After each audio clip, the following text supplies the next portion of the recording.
Ngayon po mag-check tayo nating Raider 150 carb. Bali, ito po yung aking gagamiting langis sa PTT 10W40 po siya. Dati po ito po ang aking ginagamit. Ito talaga red line po na synthetic oil 10W40, kaso medyo may kamahalan, may tira pa nga po ito sa mga dati kong pagka-change oil. Nasa around kulang-kulang 1k po ang isang quart lang. Kaya ito muna tetestingan natin. Bali, ito lang po ang mga kailangan talaga sa pag-change oil tayo ng Raider. Yeah. Siyempre, range o kahit malikot ang pusa o kaya kahit ano lamang gabi, basta't 8mm para po ito dito, kasi siyempre magpapalit tayo ng filter, pamukas po ito dito. So ito po yung ating oil filter. Kailangan po natin kung mag-change oil, magpapalit po tayo lagi ng filter.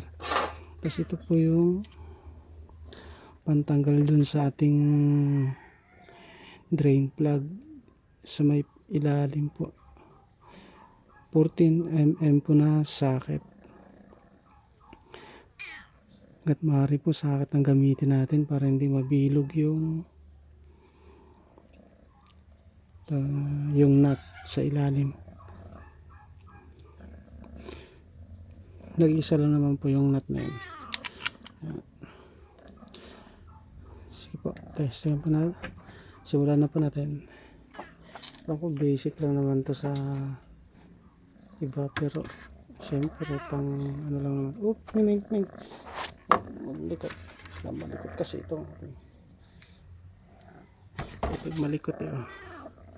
Dito lang. Dito lang.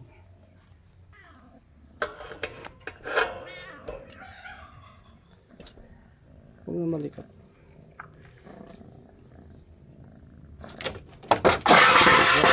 Okay.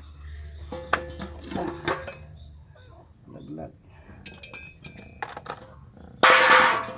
Ito, nag-iisa lang naman yung nut na yun sa ilalim, yung 14mm. Lagi pong, para po ito sa mga bago lang ha, siyempre marami nang nakakaalam na ito, lagi pong pag ganito ang pagluwag. Yan, lagi pong pag ganyan. Ulitin ko po, laging pag ganon ang pagluwag, hindi po pag ganon. Diba? Ang pagluwag, ulitin ko po, ay laging pag ganito, huwag malilito. Okay.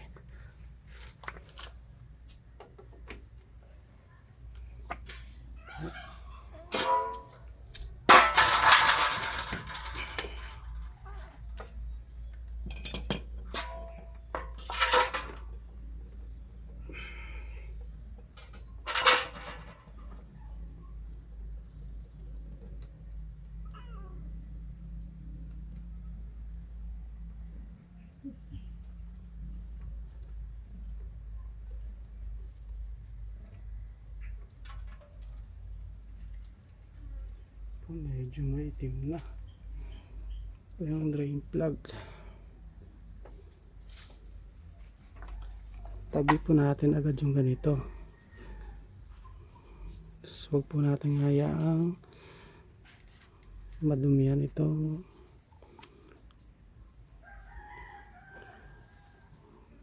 kaya mga thread. Tabi po natin agad para hindi madumihan.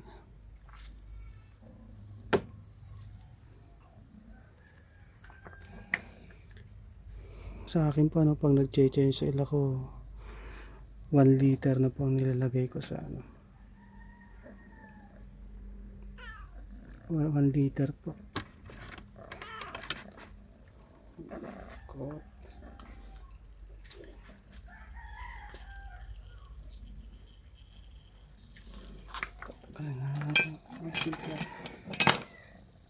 Habang pinapatuloy po natin.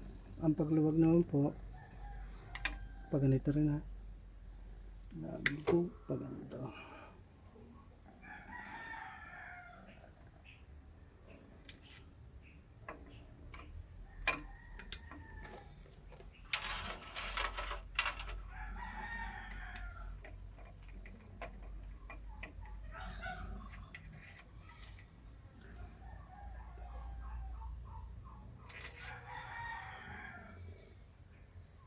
Maigsi po na sa taas.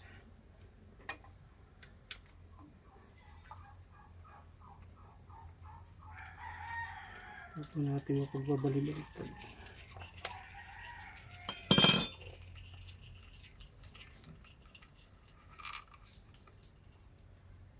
Ito.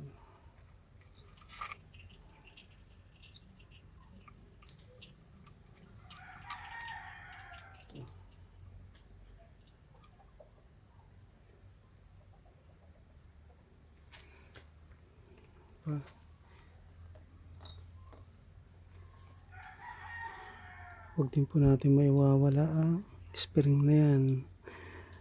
Check po natin ang mga o-ring. Baka po may damage, linisan na natin.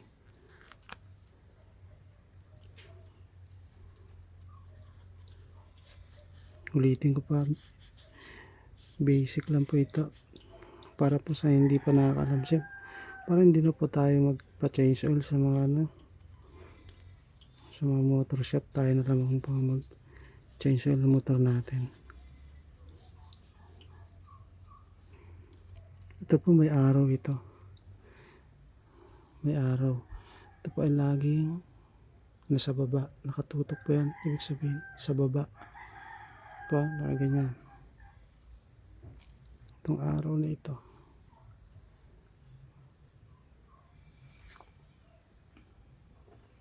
Kunin na po natin yung oil filter.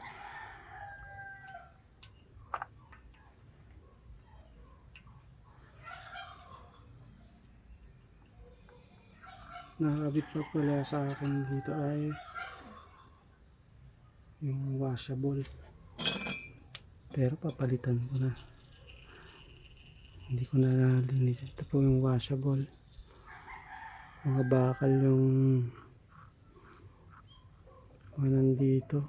Okay naman performance niya, wala rin pinag-iba dun sa ano. Ayan.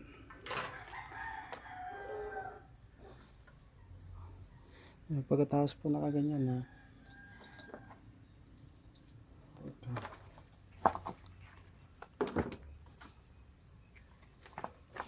medyo itatagilid ko natin para matapon lahat na ganyan.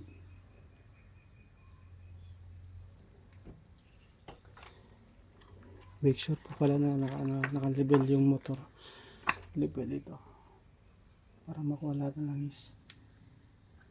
Kunin natin lahat ng langis dito.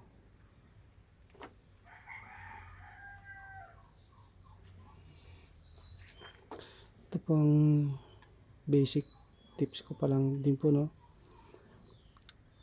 Lagi po ako pag mag-change oil ay pinapadyakan ko po ang motor. Tingnan natin, may lalabas at pag pinapadyakan natin.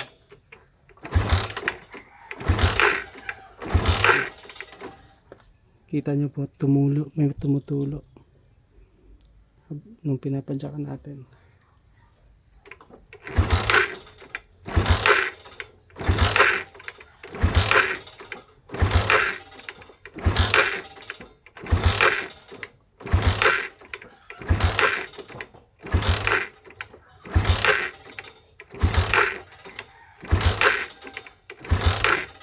Kita po natin, may lumalabas pa habang pinapadyakan.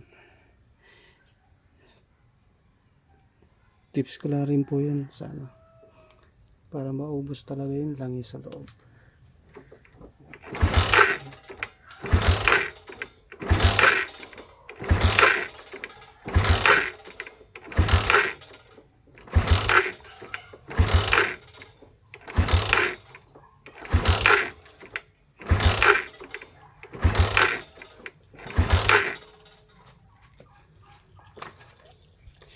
May ilang crank lang para lumabas na yung langis. Yan.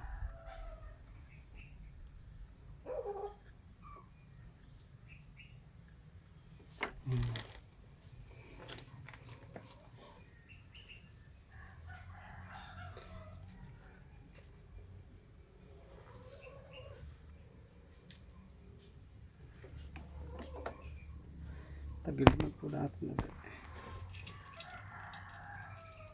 Ito po, wag na wag ninyong kalilimutan step. Yung itagilid po ito. Para makuha niya yung mga langis sa loob. Ayan.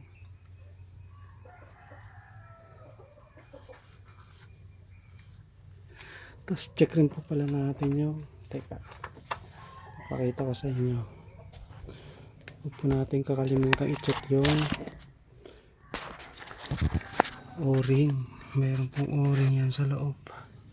Yan. Tingnan kung makita. Yun. Yun po, yung o-ring na yan. Lagi po natin i-check yan kung nandyan pa po. Huwag po natin kakalimutan i-check yan. Kailangan laging nandyan. Minsan kasi sumusama po yan dito. Dito. Diyan sa butas na yan. Sa oil filter natin sumasama. Check po natin lagi yan. Pag yan po kasi wala, hirap po umakyat o hindi maakyat yung langis dito sa ating head. Kasi magiging singaw po yung oil pump. Kumbaga hangin na mahihigop na lang dyan. Hindi buo yung langis na mahihigop niya paakyat. Yan pa, tips na yan, yung o-ring yan sa loob. Hindi ko tatanggalin para hindi mawala sa pagkalapat. Yan. Yan. Tagalan natin yung langis. Yan lang. Punas. Konting punas na, hindi naman tayo kailangan mali. Yan.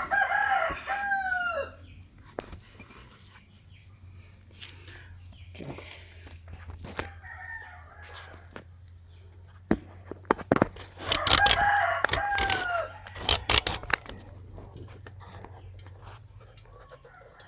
Ulitin ko pa para po ito sa mga bago mga kapatid natin na may bagong rider. Mas masarap po mag-change oil pag ay mag-alaga pag kayo talaga yung nag-aalaga sa motor nyo. Ito yung press natin oil filter. Ito po pag ito po yung nasa loob. Ito.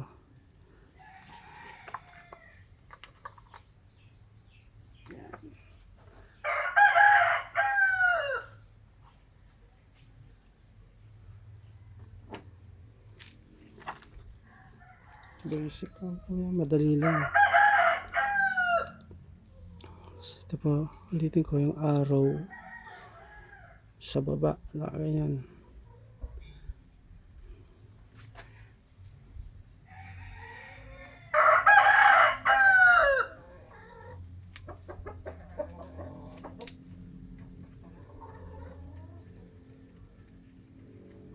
Nga pala pag nag-changer po, may compressor ako pero hindi ko binubugahan.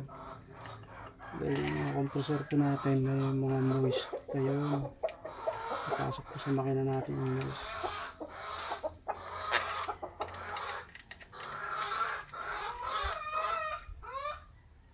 Ito natin. Ito sa pagigpit na ito. Ang pakiramdam lang. Huwag masyadong mahigpit. Madali po kasi na lustro dito. Tama ano lang, hindi lang tumakas ang langis. May o-ring naman po yan. Huwag na wag po tayong matakamali na mahigpitan naman. Sobra ito. Siguro kung may itong trends, hindi pa sa ano eh.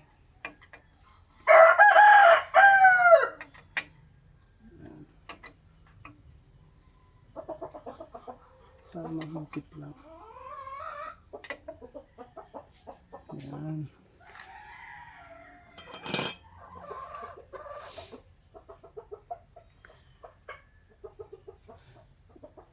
Tanggalin na pa natin ito.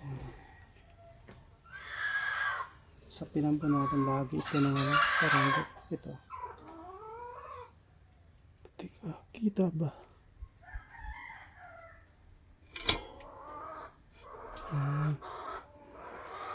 Pinakalagayan natin basta.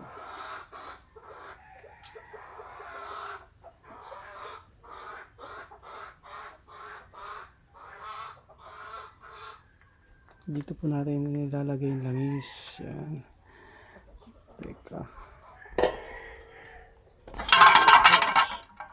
Yan, dito po. Yan. Diyan po ilalagay yung langis.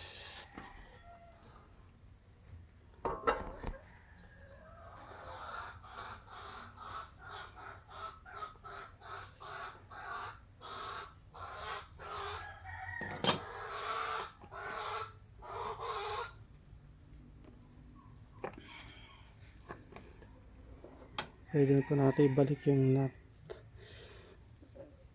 Sa paghigpit naman po, ano, pag ganun, dito, lagyan natin para hindi tayo malito. Lagi pong pag ganun ang paghigpit. Yan. Pag ganun ang direksyon.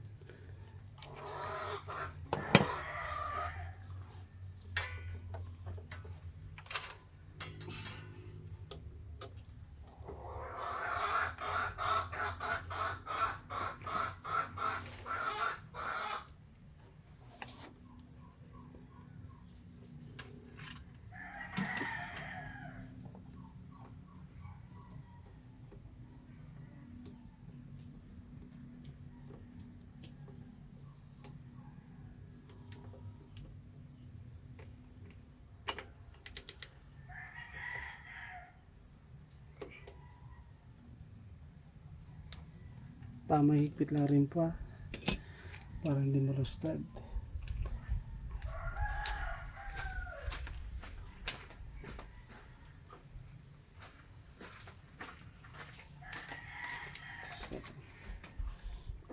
Gamit lang po tayo ng imbudo kasi medyo mahirap imbudo, medyo mahirap ilagay.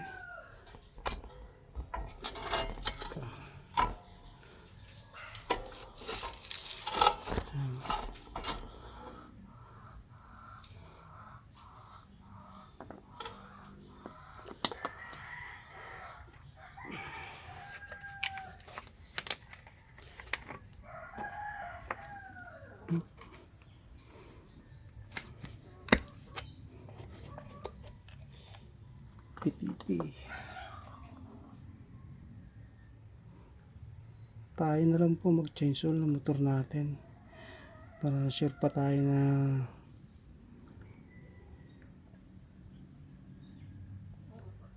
talagang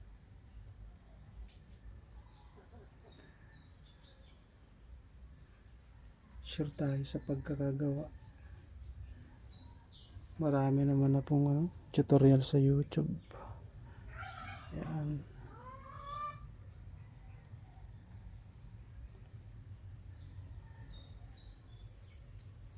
Isang litro lang po yan.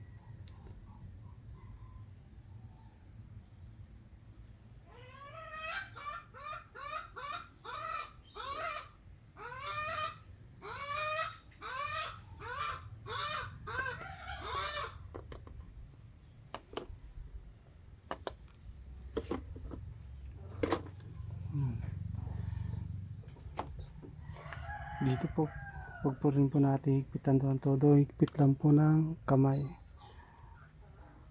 Teka, hindi pala dalang susi. Kunin ko lang po ang susi. Saglit lang. May papakita pa kasi ako na isang tips pa.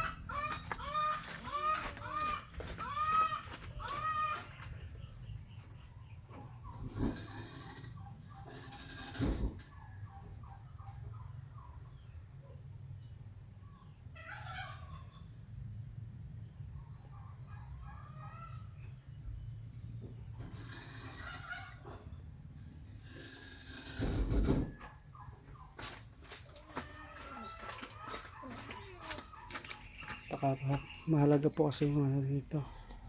Yung isa pang tips. Kailangan natin mapaandar eh. Paandarin po natin. Teka.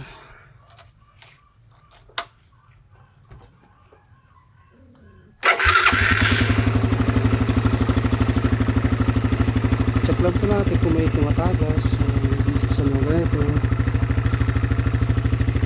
Kasi ito po yung sinasabi ko na importanteng tips para talagang ito pa no, kita po natin itong 10mm na nut po na ito. Luwagan po natin ng konti. Tapos check po natin kung may umakit kung langis dito. Huwag po natin kakalimutan itong step na ito. Napakamahalaga po na ito. Kasi ito dito mo malalaman kung may supply na langis yung head mo. Nakikita nyo. Meron po. Yun. Meron po. Yun. Meron. So, sure na sure tayo na may umakyat na lang sa head natin. Pagkikit po natin, konting higpit lang din. Hindi lang tatagas. Yun lang po. I-change na natin yung radar natin.